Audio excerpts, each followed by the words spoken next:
बऱ्याच वर्षानंतर या महाविद्यालयामध्ये मी आलो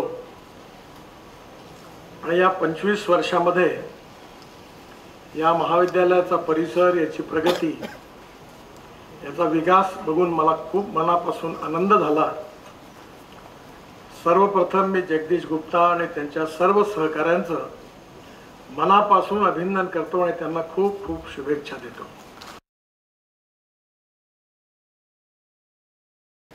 पण तुम्ही जर तुमच्या याच्यात व्हिज्युअलाइज केलं, तुम्ही समाजाची निकड काय आहे, आवश्यकता काय आहे, सरप्लस काय आहे, कशाचं कन्व्हर्शन करता येईल आणि काय करून सस्टेनेबल डेव्हलपमेंट होईल असा विचार तुम्ही जर केला तर तुमच्याजवळ कॅपेबिलिटी आहे, तुमच्याजवळ काम करण्याची ताकद आहे, शक्ती आहे आणि तिचा योग्य उपयोग जर केला तर तुम्ही खूप चांगलं काम करू शकता।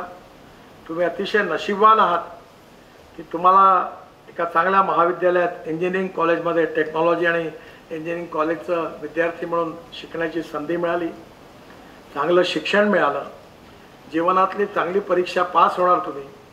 फक्त एकच गोष्ट लक्षात ठेवा, मला हे मान्य आहे की no philosophy can be taught to empty stomach. पैसा जीवनाचं साधन आहे, साध्य नाही आहे।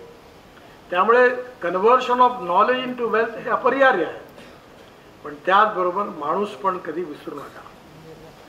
चांगला माणूस, सज्जन माणूस, इमानदार माणूस, जी आपली जीवन मूल्य आहेत, मूल्याधिष्ठित जीवन पद्धती आणि परिवार पद्धती आहे, ती आपली विशेषता आहे। इतिहास, संस्कृती आणि विरासत। आपण विवेकानंदांचा पुतळा कशा करता लावला, शिवाजी महाराजांचा पुतळा कशा करता लावला, का आपण त्यांचं स्मरण करतो, याचं कारण ते आपले आयकॉन आहेत। आणि म्हणून एकीकडे ज्ञान मिळवत असताना जीवनाच्या परीक्षेमध्ये उत्तम संस्काराच्या आधारावर आपण उत्तम नागरिक देखील झालं पाहिजे आणि ती परीक्षा उत्तम गुणांनी पास झालं पाहिजे आणि ज्ञान आणि उत्तम नागरिक या दोघांच्या समन्वयातून तयार होणारं नेतृत्व हेच आपल्या देशाला विश्वगुरू बनवल्याशिवाय राहणार नाही।